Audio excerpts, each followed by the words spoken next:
argues, given the revelation that the Georgia Special Grand Jury found there were no widespread fraud in the 2020 election, quote, Mr. Trump may very well be headed for charges in Georgia. If Mr. Trump is charged, it will be difficult and at times even perilous for American democracy, but it is necessary to deter him and others from future attempted coups. That's definitely not good news for defendant Donald Trump, who could be issued a subpoena by lawyers for 5 members of the Proud Boys facing seditious conspiracy charges for their role in the attack on the Capitol.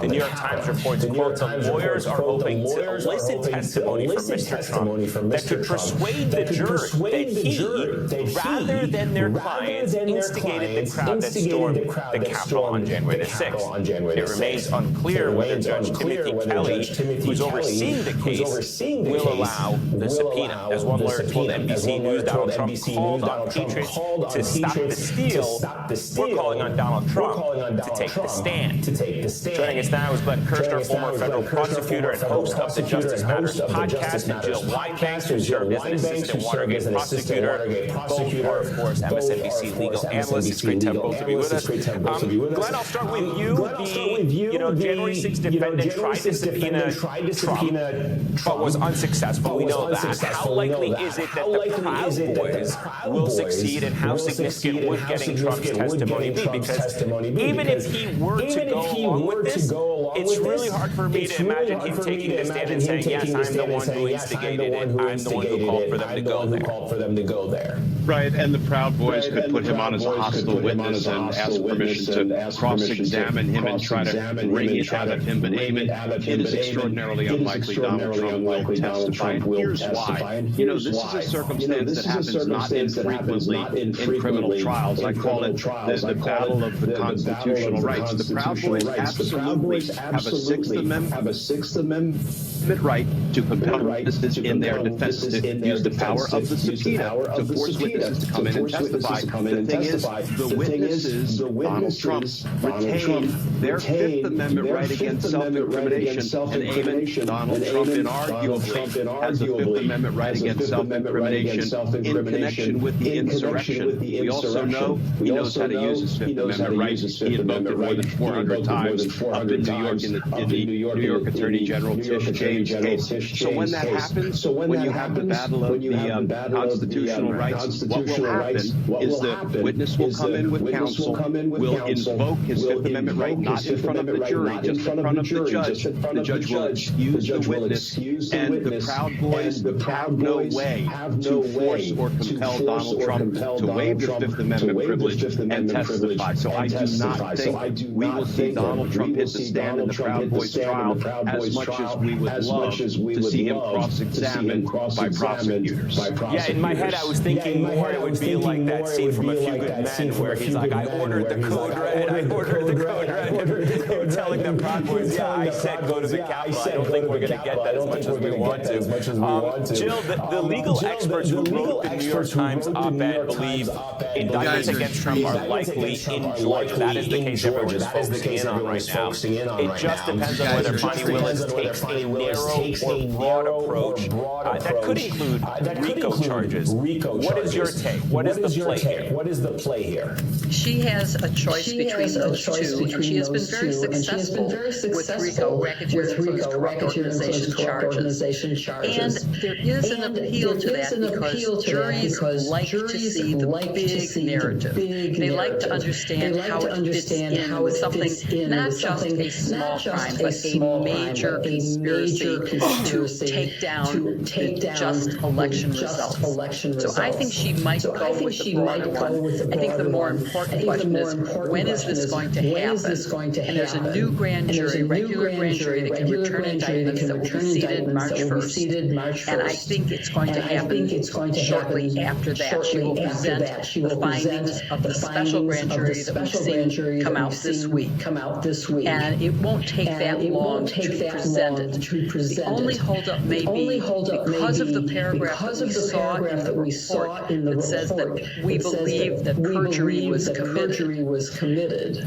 the prosecutors may be working with those people who were witnesses, who could now be defendants in a perjury case, and trying to flip them to tell the truth and to cooperate in testifying against President Trump, former President Trump. So that could delay it a little bit, but I think that her goal would be to act quickly after the March grand jury. Glenn, January defendants believe the big lie promoted by Donald Trump, but also Fox News. Take a listen. January 6th defendants, excuse me. I want you to take a listen to Danny Rodriguez, who is a January 6th defendant. Watch this.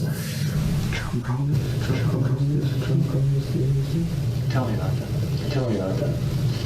How did he let you guys know to come to DC?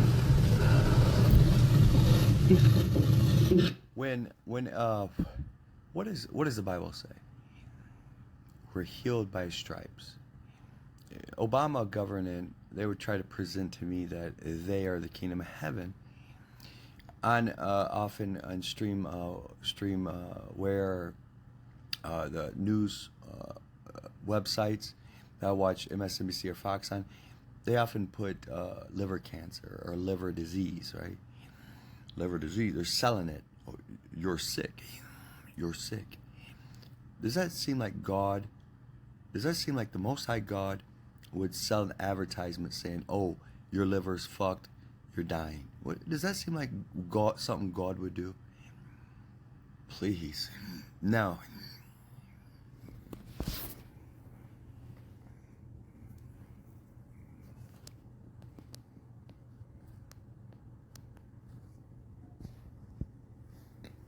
Order though it may be, is out, playing golf and running for president. Again, that, I'm sorry, is a deep injustice going on right now. The only way it can be remedied is with Donald Trump being charged for his crimes.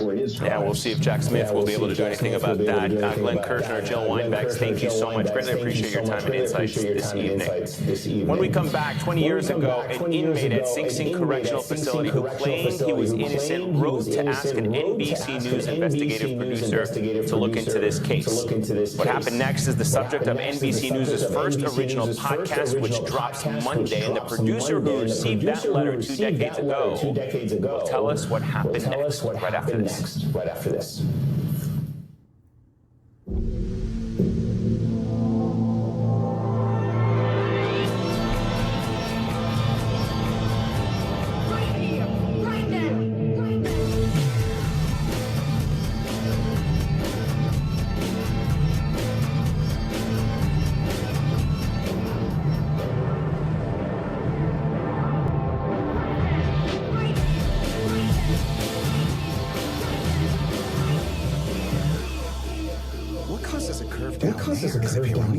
Will it get worse? How common is it? Can I talk to? Can this be treated? Stop typing. Start talking to a specialized urologist because it could be Peyronie's disease, or PD. It's a medical condition where there is a curve in the erection caused by a formation of scar tissue, and an estimated 1 in 10 men may have it. But PD can be treated even without surgery. Say goodbye to searching online. Find a specialized urologist who can diagnose PD and build a treatment plan with you. Visit makeapdplan.com today. Your favorite fantasies are now together in perfect harmony. This is where kids shows and movies come together. Even out on other streamers in the one app that unites them all. Prime Video. GetRefunds.com, powered by Innovation Refunds, can help your business get a payroll tax refund, even if you got PPP. And it only takes 8 minutes to qualify. I went on their website, uploaded everything, and I was blown away. What they could do. GetRefunds.com has helped businesses get over $1 billion, and we can help your business too. Qualify your business for a big refund in 8 minutes. Go to GetRefunds.com to get started. Powered by Innovation Refunds. My cholesterol is borderline. I figure I can worry about it or do something about it. Garlic helps maintain healthy cholesterol naturally. It's odor and taste free with guaranteed potency. I'm taking charge of my cholesterol with Garlic. Bye-bye cough. Later chest congestion. Hello, 12 hours of relief. 12 hours? Not coughing? Hashtag still not coughing? Mucinex DM gives you 12 hours of relief from chest congestion and any type of cough, day or night. Mucinex DM. It's comeback season.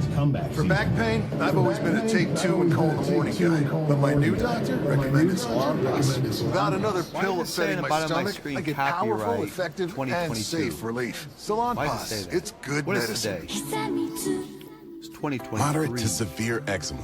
It doesn't care if you have a date, February a day off, 17th or 18th, or a it's double almost shift. the 18th Make of your February move and get out in front of eczema with steroid-free Sabinco.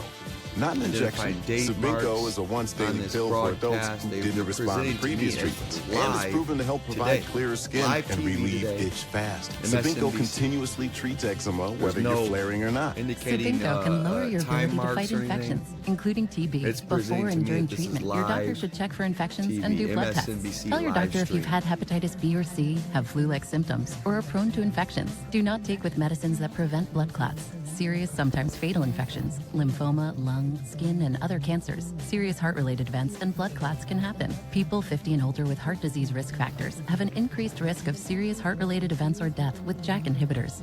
It's time to get out in front of eczema. Ask your doctor about once-daily Sabinco. I didn't know you had a band. This is like my masterpiece. Hey, Eric.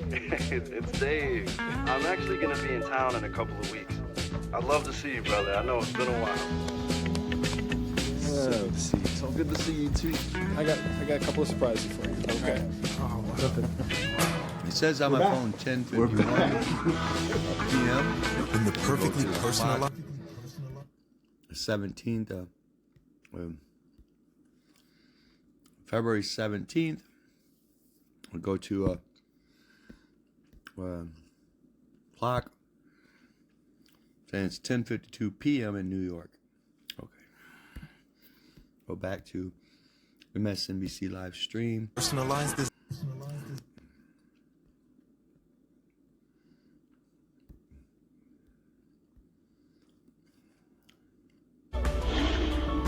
Make a sound decision. Our best deals of the season are happening February 20th through March 3rd. Call 1-800-MIRACLE and book your appointment today.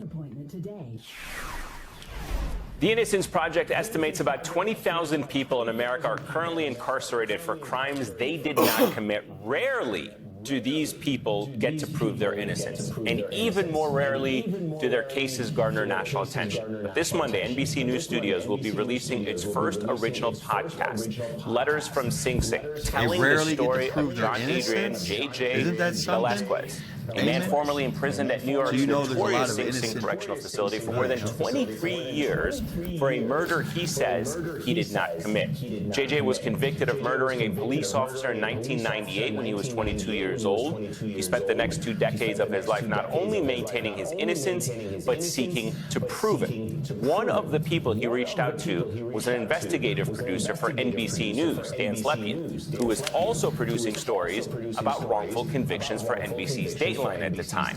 Their efforts to unravel JJ's conviction, all while navigating America's flawed criminal justice system, will be depicted, throughout all 7 episodes of Letters from Sing Sing, including this heart-wrenching moment 12 years into their relationship when JJ wrote Dan a letter that said this.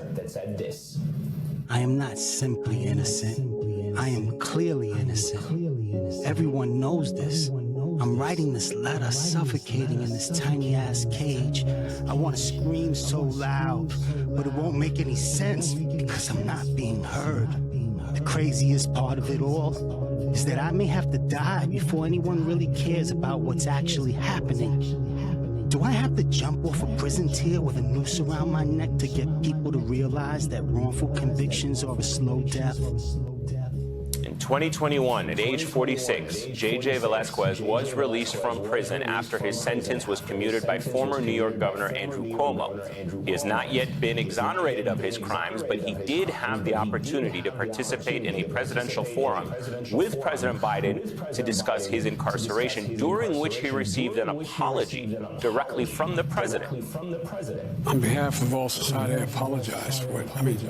23 years. My God. Joining me now is NBC News investigative producer Dan Slepian. Dan, it's great to have you with us. He is, of course, the host of Letters from Sing Sing, which will be released this coming Monday. An incredible story, just absolutely incredible. Help us understand how you came to meet JJ 20 years ago. Thank you so much for having me on, Eamon. It started 20 years ago on Thanksgiving Day in 2002. I was actually at a prison in New York, a maximum security prison, covering a different story of a claim of wrongful conviction. Is that how long and I walked into the lobby, and a woman was standing there with these two little boys on each hand, and she said, "My name is Maria Velasquez. My son, John Adrian JJ, he's innocent. Can you help us?" She had heard about the other story I was working on. I obviously was skeptical, and I obviously had no idea what the story was about. But what I remember most about that day was the younger son, the younger grandchild, JJ's son, on her left side. And he was looking up at me with these big eyes, and he looked sad and confused, like, why is this guy here? Why is he looking at me? And the only thing I could think is, whether his father's guilty or innocent, these little guys should not be in prison on Thanksgiving Day. A week later, I got a letter from JJ, and that letter led to dozens and dozens of letters over the next 20 years. And what it did really is it led into a bit of an abyss, punching a hole straight through the box, Pandora's box, and what I saw inside was very troubling and sad. I was very sad by what I saw. And what I saw was much, much, much bigger than just JJ's case. Let's talk about that for a moment. You spoke to the New York Times about this and said what started with one wrongful conviction claim became a chain of human dominoes. Expand on that for us.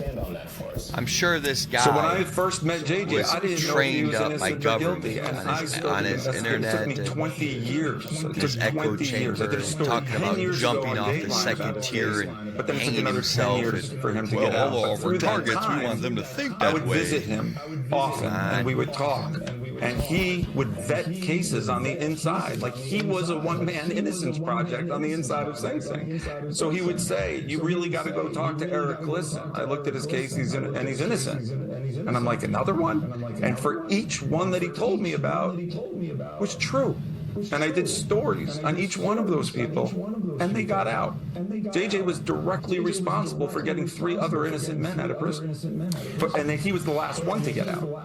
Absolutely incredible. Dan Slepian, I mean, just incredible journalism, incredible reporting, and good on you for being so persistent, staying with it for 20 years. And I'm sure JJ and his family certainly appreciate, certainly the young kid that you first saw in that prison certainly appreciates it now. Gotta do lives now, or? One thing I should say, I know that. Or something. So I talk to people.